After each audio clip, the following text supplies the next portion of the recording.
If the world could stand against, though I'm my only rival. I chose to force my growth to learn how to be able. Maybe a shaky past, today I'm called stable. I'm standing taller cause I found the right angles. You see my face is bright, I'm shining like a star. With ambitions for moon, I end up on Mars. From the gutter, I ain't supposed to be here. 2.0 came to partner now, and I can see clear, I'm here.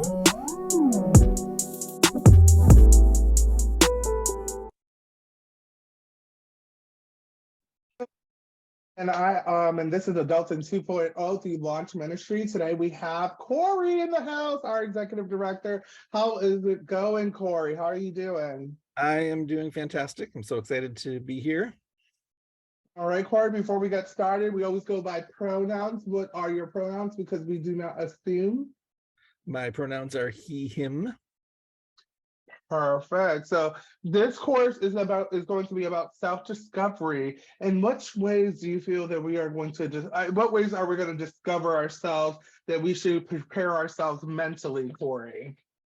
Yeah, so it's going to be a little different. Some of you, I think Jess at least for sure, has gone through this course where we've talked about Enneagram and kind of how the Enneagram works, and kind of as a way of sort of understanding ourselves. But we're going to be taking a different slant on it, and I'm doing a whole lot of like lead up to it, because particularly in light of, for those of you who were at Amanda's session most recently, Enneagram is helpful, but it's got to be contextualized a little bit, because if we just take it as this kind of individualized, this is who I am sort of thing, we're missing out on a lot of the stuff about who we are in relationship to how we are in the world and how society sees us, and our myriads of identities that we bring to the table. And so we have to do a little bit of unpacking of that before we can get to how Enneagram can actually be helpful to us.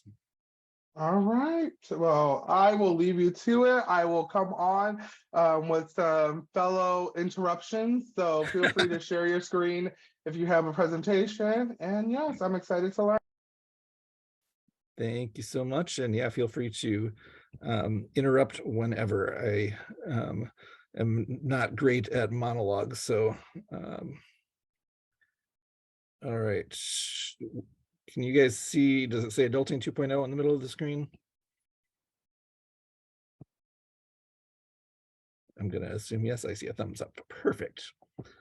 All right, so I want to start by, just for those of you who were not at Amanda's most recent Adulting 2.0 teaching, I wanted to give a little bit of review. It's not going to be a comprehensive review, but she did such a fantastic job of talking about identity and understanding ourselves and understanding kind of our social identity and some of those things. I wanted to just review a little bit of that, because I think that is going to play into how we understand ourselves using the Enneagram. So a few things, and these are not necessarily Amanda's exact definitions, but these are kind of summaries of some of the things that she shared. So the first thing, or one of the things she talked about, was that social identity is kind of the way others see us, and is defined by our, like, how we physically present to the world. So things that are markers of that are things like our skin color, our gender expression, how we dress, whether or not we are differently abled, et cetera, et cetera, et cetera. And so part of the work that we have to do in understanding ourselves, and kind of that self-discovery work, is to discover who we are sort of underneath all of those like pervasive and powerful ways that social identity is forced upon us. And that's true whether we are part of dominant groups. Like myself, I'm a white cisgendered straight male, which is like all of the dominant groups, right? Or whether we're part of those kind of subordinate groups. There's really strong messaging that tells us who society believes that we are, who we ought to be. And there's a lot of work that we have to do to unpack that before we can really get at who do I really want to be, and who am I, and how do I show up in the world. So that's kind of one piece that we need to keep as sort of a disclaimer before we really get into Enneagram.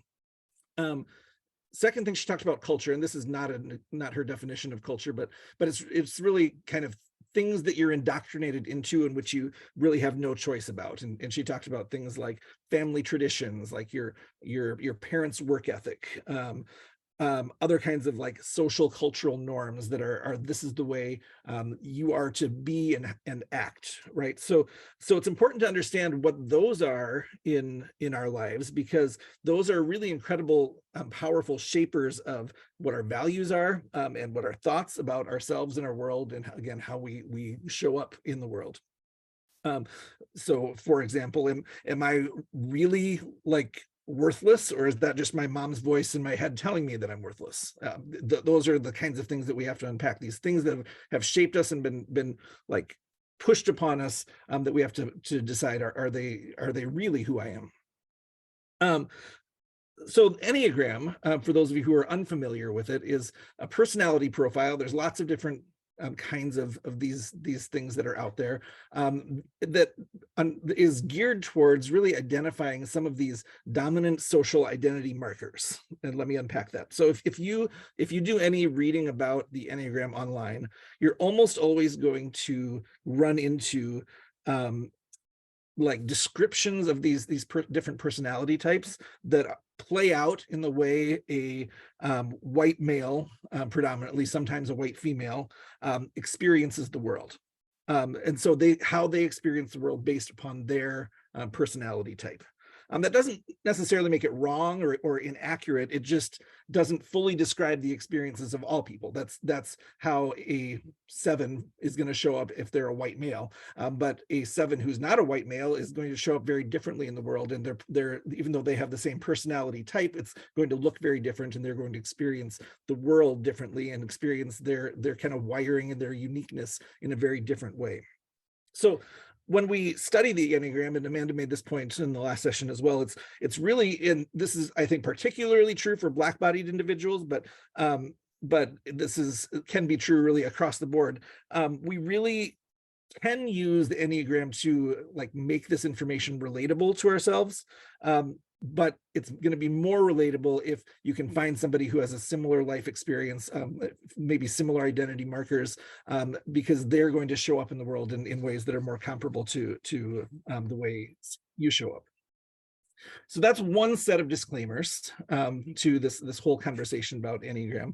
The second disclaimer is that all of this fits into this lens of this system of what we call whiteness, which I'm going to unpack a little bit as well. When the Enneagram is taught without really explicitly naming whiteness as this powerful system, and then the values of whiteness that go along with that, it really does a disservice to all of us, because it places us in these boxes and kind of these definitions and these numbers that, again, really aren't fully accurate to how we experience the world. A lot of this is taken, I always like to give credit to my sources. There's a kind of a life coach and Enneagram expert, Jessica Dixon is her name, Jessica Denise Dixon. And so you can look her up. She does some really fantastic work about looking at Enneagram through like a racial justice, social justice lens.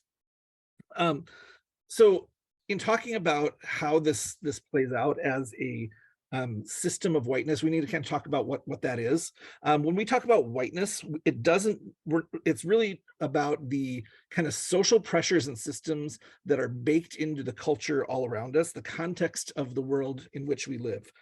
You don't have to have white skin to experience whiteness and to be I think of it more as a disease, to sort of be infected by whiteness. And this is not bashing white people or not white people. It's not really about the color of your skin at all. It's about a system that we find ourselves that places norms and expectations upon us. So let's talk about what some of those things are. There's these societal norms that are like how we are supposed to speak and relate to other people that are defined for us. There's professional language. There's ways that we avoid conflict. There's all sorts of things that in how we engage with one another that are sort of defined by the world as appropriate or inappropriate. How we are to engage with authority and who gets to have authority is another one. Who is welcome to lead and who's not welcome to lead, or when you do lead, how are you supposed to submit to other people or not submit to other people? There's all of these rules around that. A shared history, a set of beliefs about that history that again may or may not be true. And so there's this lore about America, for example, of what America is and what it stands for, that depending on who you are, you might have a very different experience of that shared history of this country. Assumptions, stereotypes about who people are, what they're capable of, what role they should play in the world. One of the big things that we have to battle at launch is stereotypes of young people who are experiencing homelessness and what that means, and whether or not they should be welcome even within our communities. And so there's a lot of battling that we do against county officers and social workers and police officers and neighbors and landlords to say, hey, these are people who don't have a place to live. There are no other stereotypes that you should put on these people who are just trying to survive in these streets, right? So whiteness defines all of those things upon us, right? But besides those kinds of things, there are also some deeply seated ideologies that we internalize and embrace, either are done to us, or we even take on as our own set of this is how things ought to be. So some of these ideologies include shame, and particularly using shame as a weapon to control other people. Shame isn't a weapon. It's not something that should be used to put us in our place. It's an emotion, and it can be a healthy emotion but that means it's something to move through, like any other emotion. I'm feeling ashamed, and now I'm no longer ashamed because I moved through that emotion. But whiteness forces us to take that on as an identity, that I am shameful. I'm not just feeling shame, right? Denial is used as a defense mechanism to minimize other people's experiences. And so if you've ever confronted a powerful white person on something that they've done wrong, they will almost always deny that they had done anything wrong. That's just kind of the par for the course. Fear is utilized to really create disconnection. People who don't have power are afraid, or are forced to be fearful of those who have power. People who have power are fearful that those who don't have power are going to join up together and use their voices to take away something from them. And so there's this societal push to create disconnection among people, and to fear one another and fear our motives and what we're trying to even do in the world. Which leads to scarcity. We're afraid because scarcity is the belief that there's not enough of something to go around, whether it's money, whether it's emotions, whether it's love, whether it's housing, all of these things. It's there's never enough, and so it causes us to be greedy and to hoard and to not leave, to not share, and to not leave enough for anyone else. Now, perfectionism, this one is huge. We'll talk about this a few times. Mistakes are seen as personal failings or flaws, or inadequacies, rather than just being a natural part of being human. Being human means you're going to make mistakes, because none of us are perfect. We say that a lot, but society tells us that when you make a mistake, it's you that is bad or wrong. You haven't just done something wrong that you can learn and grow from, which is a healthier way to view mistakes. Conflict avoidance, a big one for whiteness, is to avoid being willing to talk about tough things, refusal to have difficult conversations. Most often when a white person is confronted, again, like I said before, they'll lead with denial. But if they don't lead with denial, sometimes that'll be collapse, or they'll run away, or they'll feel uncomfortable and unsafe because they're being challenged out of their to give up their privilege and power and position, those dominant places that Amanda talked about. And when those challenges come, another part of whiteness is to to feel like they are unsafe when actually they are just uncomfortable. There's nothing really unsafe happening in that conversation, but that there's this big scary thing that's happened that they kind of overplay it, and really it should just be this is uncomfortable, we can talk about it, and we can move on from there. And then finally, a sense of urgency. There's whiteness creates a need to turn everything into something that needs to be dealt with right now, whereas we would say prefer to say that when we feel these emotions of kind of a response or something happening, a trauma response to something that happens in a conversation or whatever, it's actually better to slow down and to wait and see, well, why am I feeling that way, to try to get underneath and to get behind it. But whiteness tries to move past everything quickly and doesn't make actual space for real growth. This is really good. I think that a lot of us deal with different one of these ideologies. And if everybody can engage just a little bit in the chat, and if you don't want to say it to everyone, you can just message it to me personally. I'm curious in which, can you go to the slide that you were in? Yep. I'm curious to which ideology do folks deal with. For me, it can be shame at times, where it's just like I battle with shame. I battle with things that I feel that it's like, oh, I should be doing this, or I shouldn't have done that. So I'm curious, if you're in the chat and you're listening right now, and you're in this live recording, please write in the chat one of the ideologies that stands out to you. You don't have to give an explanation why it stands out to you, but we would love to see some engagement, even if you send it privately. So Jess, Angela, Demita, Mina, please engage with us so we can see what you're dealing with. And also, these ideologies is just not for whiteness, is it? Or does everybody deal with this, Corey? Yeah, so and that's where I think it becomes tricky. So it's the system of whiteness is so pervasive that everybody deals with it at one level or another. For white-bodied individuals, this is like the definition of how we are supposed to show up in the world. For people of color, sometimes these are then kind of taken on as, well, I guess this is how I need to show up in the world if I'm going to have like any chance of succeeding here. Or sometimes you are then the victim of these things, because this, when you go to a workplace, these are the expectations and these are placed upon you. When you go to a social gathering, these are placed upon you, those kinds of things. So yes, to your question, everybody has to deal with them, but it's not, everybody's not dealing with them in the same way. So we're just waiting on a few more verbal engagements. We're not going to delay the whole recording for it, but just know I'm waiting for you to engage, even if it's privately in the messages. So Corey, you can continue on. Thank you. Yeah.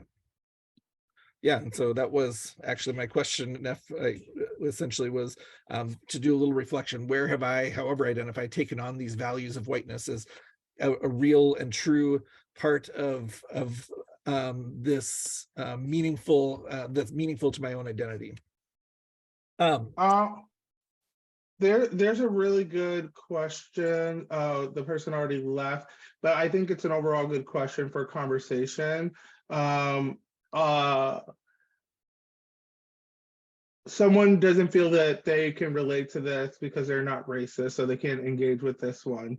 So what do you say to that for conversation's sake of not being able to engage with this particular topic because of being a white body individual, that hearing system of whiteness? What do you say to that? Yeah, for sure.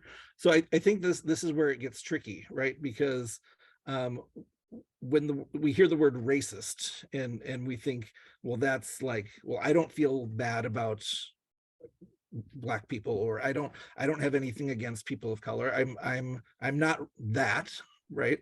But that's not what we're talking about. What we're talking about is a broader system of the world around us that all of us find ourselves in. And there's no escaping that for any of us. And whiteness is the term that we use to describe that, because it was intentionally created by the white folks that founded Western culture. But all of us have to deal and face with that, and all of us are, again, that's why I think of it more as a disease than like a system of beliefs. It's really just something that infects us, and that we have to uproot within ourselves, and all of us are really gonna, if we don't do that work, then we are not going to really accurately understand what the world is like, or how we are actually showing up in it. Can you deal with two ideologies? Oh, absolutely. That list, I deal with most of them. Like, I mean, I think these are just so pervasive that you know, like scarcity, for example. I have more than most people in the world, and yet I struggle to pay my bills at the end of the month. Right. And so when it comes to, am I going to share something with my neighbor? I think in that terms of a scarcity mindset of saying, well, I'm not sure if I have enough. I do it. Can I give to this thing, or can I help with this? There's always an internal battle to not live generously, and to live with a scarcity mindset. Perfectionism, I deal with all the time. That's probably the core one out of all of these, that I am so, I've done a lot of therapeutic work on trying to understand that I am not defined by the mistakes that I make, and that I'm loved for who I am, and that when I'm actually vulnerable about my own struggles and my own things that I'm not doing right or well, that I'm actually showing up as more human and more of my authentic self. So yeah, I would absolutely, I deal with, again, virtually every one of these daily. So I have another question, Corey, and sorry for taking over a little bit, No, but that's I'm fine. curious. I'm curious if everyone aside from Corey are like, can you quickly answer this or put it in the chat? Is everyone aside from Corey a person of color? I'm just curious. I don't want to answer for anyone, but I'm curious. Like, you're a person of color, that you're not white. Like, because I'm curious if the conversation is easier for people of color to talk about system of whiteness without being triggered or like being uncomfortable, but still being able to have that conversation. And I wonder what the relation to that is. So what is your response to that, for people of color being able to, you know, like have this discussion because it's our everyday life versus like, you know, our fellow white brothers and sisters? Exactly. Yeah. And that's exactly what I was going to say. For people of color, y'all don't need to like be taught this, because this is like how you are experiencing the world. You see this, these are things that are imposed upon you. For white people, we have the capacity to surround ourselves in mostly white spaces where these things are all just assumed. And so then they become just a natural part of existence. And so it doesn't feel like shame is a big deal, because everybody is experienced. Like it becomes this common way of being, that we just take for granted, to the point that we are so disembodied from it that we don't even see it as what it is, which is a really inauthentic and weird way to live in the world. Okay, I was just intrigued, and also I wanted to do a temperature check. I do want to give people autonomy, that if you're feeling uncomfortable by something, please put it in the chat before you go. I would love for us to have a discussion and unpack that. By no means, Corey and I are. I don't think Corey is a therapist. I'm definitely not a therapist. I'm not a therapist as well. But I think for conversation's sake, it's worth having a conversation as to why something sounds uncomfortable, and being able to hear different perspectives, and also have you engage in the chat. So this is a self-discovery course that we're discovering ourselves and seeing why stuff are there. But back to you, Corey. Thanks. Yeah, sounds good. Where was I? Okay, so actually that's my half-hour set of disclaimers. So now we'll jump into the Enneagram content. I guess one more slide of sort of disclaimers. So what is the Enneagram? So Enneagram is a tool that can give us some degree of self-awareness. And that self-awareness sort of gives us a language to understand our own experiences and to understand how we present in the world, how we show up in the world. And underneath that is some language about what we're motivated by. We call those the core desires, also the core fears, things that we're most afraid of, and then the kind of core ways that we act out of that fear and kind of react into the world. And so that's the piece that I think Enneagram is really good at, is it helps us to see what we're afraid of and how we react out of that fear.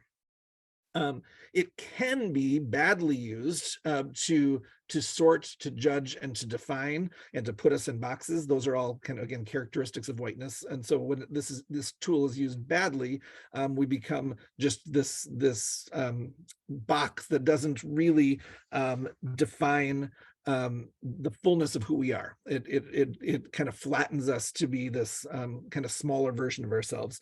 And in some ways, there have been people who've talked about the Enneagram and said things like Enneagram is a tool that helps you to know how to feel shitty about yourself. Because in some ways there is this element of, man, this is like it unpacks our kind of deepest raw places and can be used badly, again, to do harm because of that. It can also highlight, again, certain aspects of ourselves without seeing our full being. And this is where I think in particular for people of color, which is, again, all of you except me, when some of these like Enneagram discussions online are used to talk about what this means when we interact with people, there's this lens of whiteness that covers over that, and so that isn't necessarily going to align with your own experience of how the world sees you. So it's really important just to see that can be a weakness of this.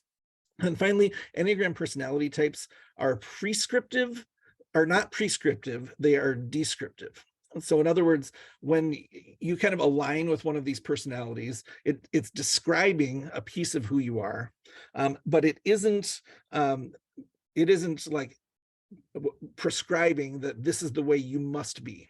And so just because it like describes or it feels like this is sort of who you are, or this feels right to you, or you're whatever, it doesn't mean that you have to go on being that way. We're all kind of more muddy than that. We're not just in these 9 little boxes that Enneagram will put us in. All right, so with that then, let's look at the Enneagram. Because of all the disclaimers, it's going to be a little bit yes, to Jamita's question, they do have Enneagram tests online. In past sessions, we've had you do that in advance. I intentionally did not have you guys do that this time because I really did want to give us some of this context for it first, but I would, and Neff, if you're willing to, after the fact, send out a link to everybody with an assessment that you can take that can kind of give you an idea. The tests are like not perfect, but they are maybe helpful to get to a definition of, or kind of narrow down which of the types you might be. And probably better than that are the discussions afterwards that kind of describe the types in way more detail than we're going to do tonight. And those can be really helpful to look at what are the implications or the traits that you can take on as one of these types. So tonight we're just going to like do a little brief overview of kind of the basic piece of the Enneagram, and then a little bit of what each type is sort of like, and then we'll call it a night and give you the opportunities to go deeper on your own. So if you ever Google the Enneagram, you're going to see this little chart thing that looks sort of like a satanic symbol or something, that with all of the triangles and the lines and the numbers, and it's sort of confusing. This is let me kind of describe what is happening on there. So the numbers, the 1 through 9, are the 9 personality types that the Enneagram talks about. 1 is the reformer, 2 is the helper, and so on. And so when you're talking about Enneagram, they always talk about what's your number. The second thing they'll talk about is your wing. So I am a 9-8 wing, or 9 wing 8. And so your wing is you'll have your core number, which is for me a 9, and then you'll have a wing, which is which of those, either the 8 or the 1 that I'm next to, do I kind of lean towards and take on some of the attributes of that type. So for me, again, it's a 9 wing 8. So if somebody talks about wings, that's what they're talking about. Which one do you sort of lean towards? And then finally, the lines, which are what they call lines of integration or security or safety, and lines of disintegration or stress or unsafety. And so what happens with the lines is when you are stressed or feeling unsafe, you take on some of the characteristics of one of the numbers that is along the line. So it might be the 3. For the 9, you might take on the negative characteristics of the 3 when you're really stressed. And when you're unstressed or feeling really good, you take on the positive characteristics of the 6. So they've got these lines of integration and disintegration. That's starting to get into the weeds a little bit, but what I like about that is that it gives space for us to be different when we're in a different emotional space. And then we can use that as a tool to help us understand, hey, when these characteristics of myself are coming out, I know that I need to kind of take a break, go for a walk, figure out, why is it that I'm feeling stressed right now? What is it that's triggering these feelings of anxiety, where this side of my personality that isn't normally here is now starting to come out. And so that's where it becomes really helpful, because it really does honor the fact that we're not the same all of the time, but that depending on our circumstances and our emotions and things that are happening in our lives, our personality is going to shift and flow accordingly. And so that's probably, to me, the most helpful part of how the Enneagram is maybe different than some of the other personality type profile things that are out there. All right, so I'm going to just kind of briefly take us through each of these types, and then and really talk about the core motivations, core fears, and the defense mechanism. And that's about the extent of the depth that we're going to go into on each of these.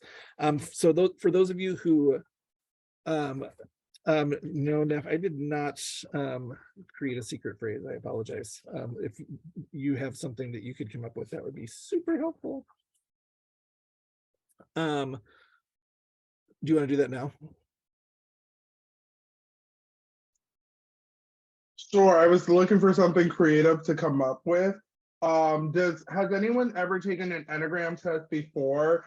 Please sound off in the chat and let us know what you are. You can be a 1, you could be a 2, or I'm not going to list all the numbers. I am a 2. I am a helper. And Amanda always tells me, like, okay, you're being a 2 right now. You're trying to help, and it's not your responsibility to help right now. So Enneagrams are pretty cool, and it helps to just understand like where you are. So I'm trying to think of a good quote, and I have one in front of me, but I'm not committed to it just yet. I guess I will give you guys an easy one. It's going to be the secret phrase of Enneagram test. Enneagram test is the secret phrase. Enneagram test. So it's 2 words, Enneagram test. That's the secret phrase. And please keep on trucking along with us. Thank you. Perfect. Thank you, Def. All right. So the reformer is type 1. The reformer is kind of really, they're sort of defined by being a perfectionist. They really try to be right and correct all the time. They're constantly working to improve themselves. They're sometimes very critical of people around them because of their desire for everything to be right and correct and proper. So their core motivation is to have integrity, to be full of virtue, to be correct. The dark side of that, the core fear, is they're afraid that they're never going to be good enough. And that then plays out in all sorts of ways. So just to, again, kind of spell out how this works, the core motivation and the core fear are both things that drive you to the way that you act and the way that you show up in the world. positively, the desire to be full of virtue, to be correct, to have integrity, to be kind of a whole, and to do things well, is really a good thing. And we should all want to have some of that. But when we're driven by the fear, when the Enneagram 1 is driven by fear, especially the fear of never being good enough, then things can become more challenging, and that driving fear can lead to some difficult places for the perfectionist.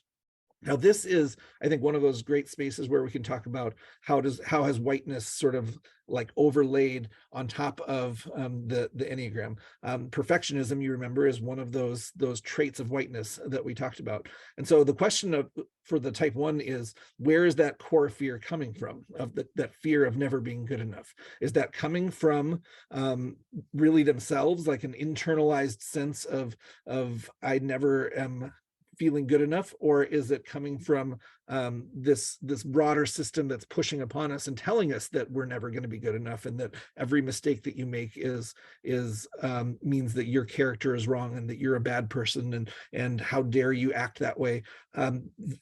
So where is that coming from? And we need to really wrestle with, is this me, or is this a message that the world is telling me, or a message that my parents told me, or wherever these things are coming from?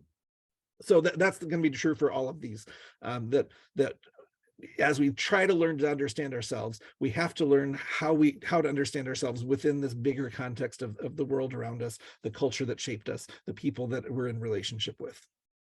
So the defense mechanism is how we react out of stress when we're this type of person.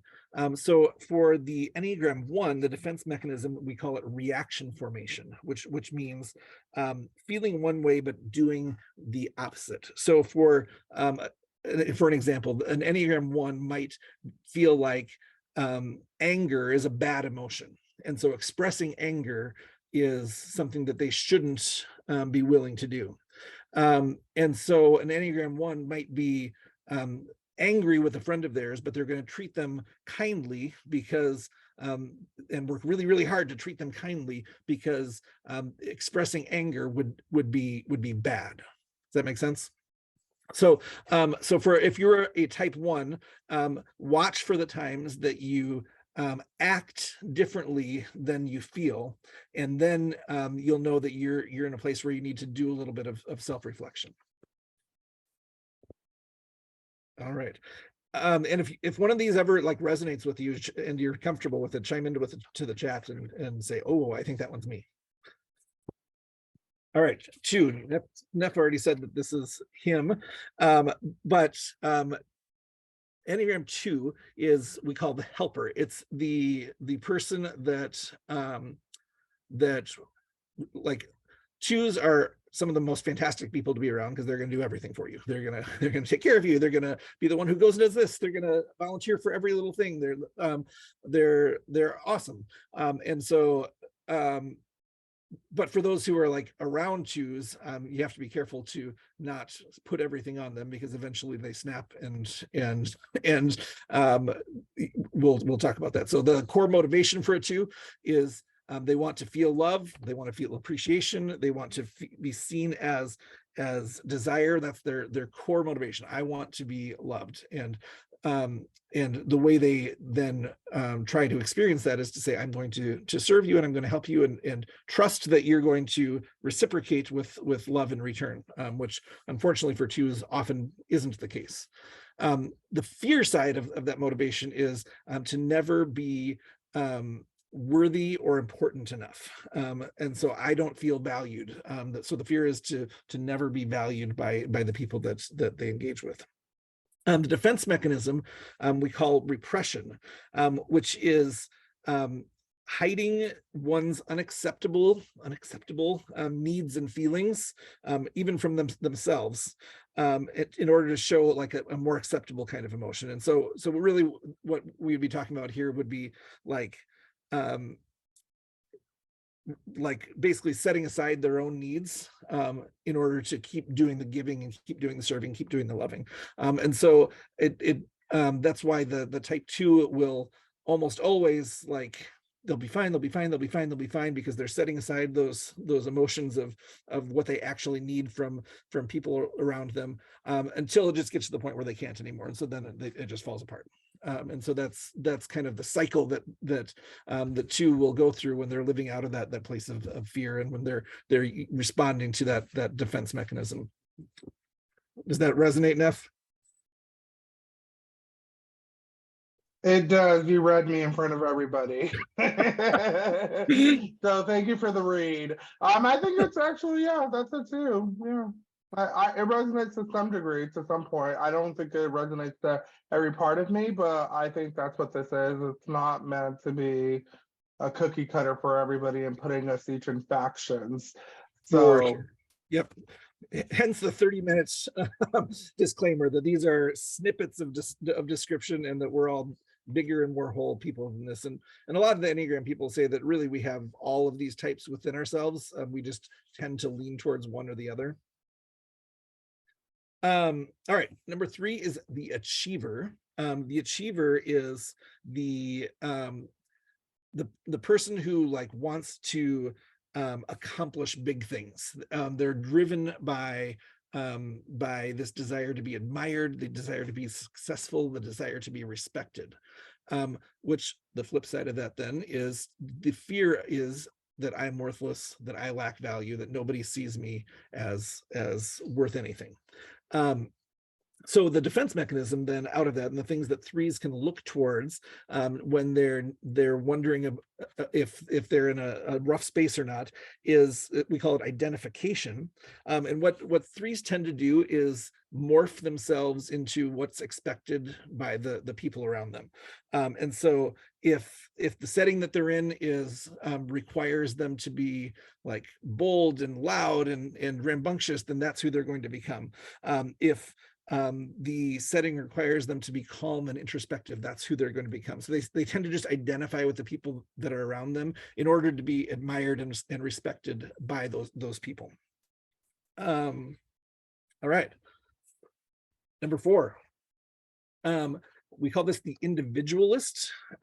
Individualists really work hard to express themselves as individuals. They tend to be very creative. They tend to be very artistic. They want to be unique. And so their motivation for that is they want to possess meaning. They want to possess significance. They want to be authentic. But the fear is, the flip side is to be normal, to be unseen, to be common, to be everyday, kind of just average.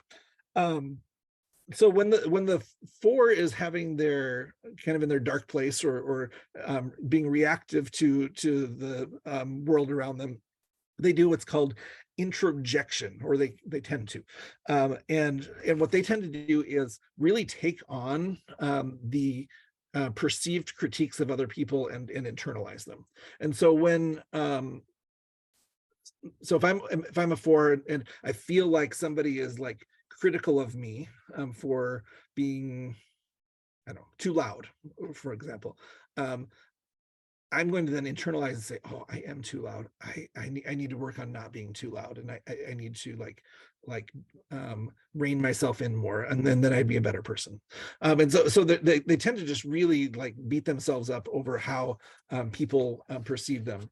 And when a 4 is doing that, that's then a good sign of the idea that they need to do a little reflection on what's going on and where that's coming from. Type 5, the investigator. The investigators are those who they really like to know things. They like to they're never satisfied with somebody just saying this is what it is.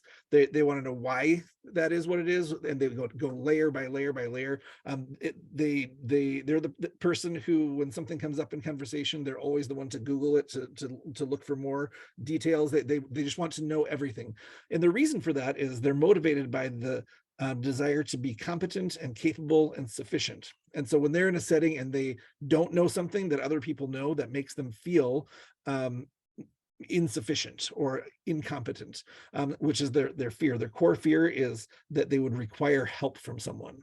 They want to be sufficient on their own. Their defense mechanism when things are not going well is isolation. And so what they tend to do is sort of detach themselves from painful feelings, painful emotions, painful thoughts, and focus instead on like more hopeful things out in the future. And so they tend to just like pretend that those negative things aren't really real. They will compartmentalize, maybe like stressful things. They would say a stressful thing from work, they're just going to keep that at work, but then talk about it in ways that are unnatural or unrealistic, so if you might hear somebody say something like, oh yeah, I had this oh, my kids are I don't know, doing something horrible happened to my kids, and they just talk about it like really neutral without emotions. You look at them like, why don't you feel more about that? But so that's what's happening. They tend to just sort of isolate their feelings, and it's not, they're not really embodying their feelings or experiencing them in a meaningful way. And again, all of us can do all of these things, but that just tends to be, these tend to be the defense mechanisms that type sort of lives in or lands on. 6, the loyalist. Loyalists are fantastic. They are very much like devoted to the people and the groups that they love. They are they've always got your back. They're always gonna defend you until you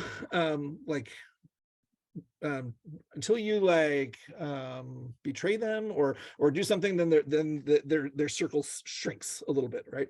And so they're motivated by the feelings of security, safety, and being supported. So when you're kind of in that circle, again, they're it's fantastic.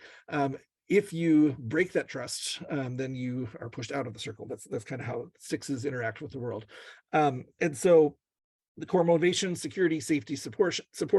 The core fear is lacking guidance and direction, because if I don't know where to go or I don't know what to do, I'm entering unsafe, unknown territory. And for a 6, that's not okay. The 6 needs to have everything kind of organized in a way where they're reducing risk to themselves and to those that they love.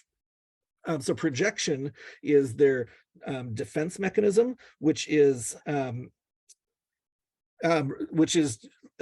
maybe attributing, I guess, the negative thoughts or feelings that they're feeling onto someone else. This is usually done subconsciously. They're not like intentionally blaming someone else for their stuff, but will tend to project out some of the internal angst that they're feeling onto the people and the situations around them. Number 7 is the enthusiast. Enthusiast is sort of the party animal. They're the excitable, fun. They want to be happy. Their core motivation to be happy without restraints, to be open to all possibilities. They fear missing out on things. So they're the ultimate like adventurer. They want to go take things on, but they're afraid of missing out on any sort of adventure or fun. Because of that, they tend to minimize painful emotions. They minimize because they are afraid of those. They're actually afraid of being hurt and being harmed, and so they try to live in that positive place all the time. The defense mechanism for that is rationalization, where they really just kind of reframe their negative emotions in a way that makes it so that they're not negative anymore. Oh, that wasn't so bad. Oh, it's maybe they say for a 7, they're applying for a job that they really want. They're really excited about. They don't get the job. Oh, well, I didn't really want that anyway. They'll find ways to rationalize that emotion that they're feeling that they don't really want to have anymore. The 8 is we call it the challenger. 8s are so my wife is an 8, and they really want to kind of go after the world and take it on, and usually on behalf of the vulnerable. And so there's a lot of your like social justice warriors are eights, because they're taking on systems and structures, and they're defending the weak and the poor, and so on and so forth. They're motivated by the desire to be independent, to not let anybody control them, able to protect themselves, able to protect others, and want a freedom to make decisions for themselves. The flip side of that is they're afraid of being weak, being vulnerable, being without power, being controlled. Their defense mechanism, and I did not change this on the slide, I apologize. It's actually denial, not rationalization.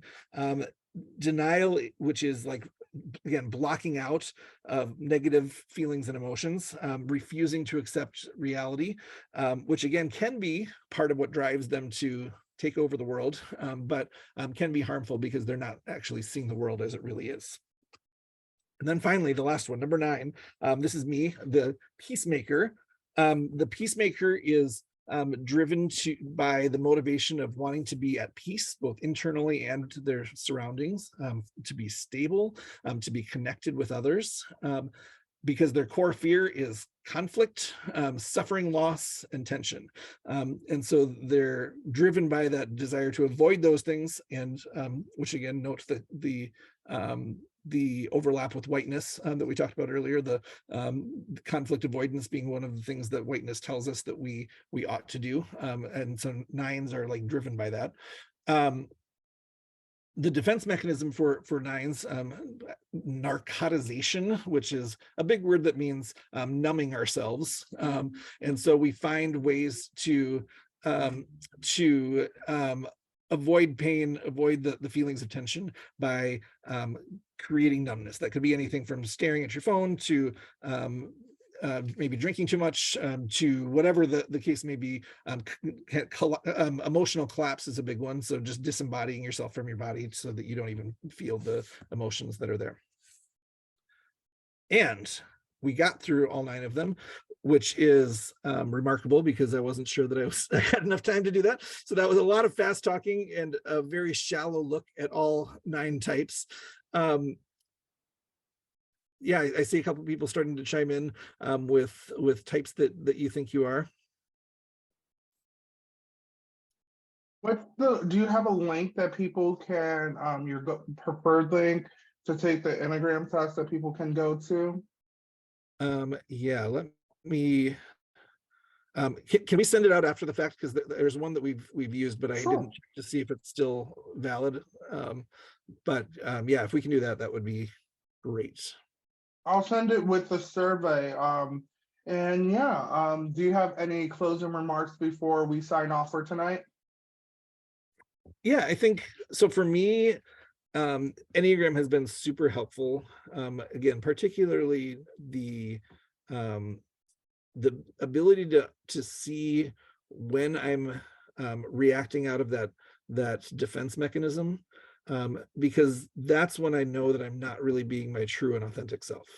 And so all of that kind of preliminary stuff about how the world interacts with us and how we're seen by the world, and whiteness and all of those things, that all colors us and covers us, and we're all kind of stuck by that. And part of all of our journey is to unpack the real authentic self from who we really are, from all of those things that try to create meaning for us.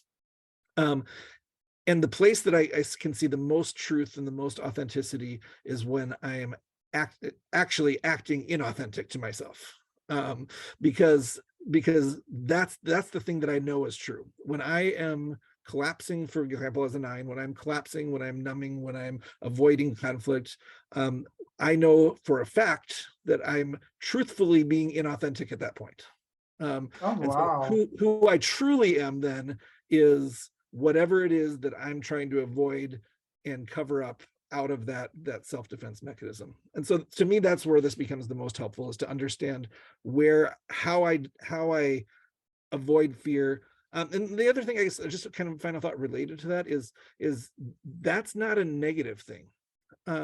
Those defense mechanisms that we have, that are kind of part of our personalities, are there for a reason, because they're highlighting to us a place where we are or have experienced pain or suffering or harm or unsafety. And again, this is, I think, a place where, especially for people of color experiencing this or understanding the Enneagram, those self-defense mechanisms may actually be really keeping you safe in settings that are really unsafe, right? And so Right. there's a piece of needing to be, I think, grateful to our subconscious and our bodies and our personalities for the ways that it has protected us from some unsafe situations, and not necessarily needing to stay there because we don't want to continue just like living out of this place of defensiveness against the things that are around us, but want to get to a place where we can be truly authentically who we are. And so those things serve a purpose, but they're not the end all to who we fully are and how we're truly wanting to show up in the world. That was powerful. Thank you so much, Corey, for sharing today and for teaching us. Everybody be on the lookout for the survey. And that concludes our class today. I hope everyone has a good one. Bye, everyone. Thank you, everyone.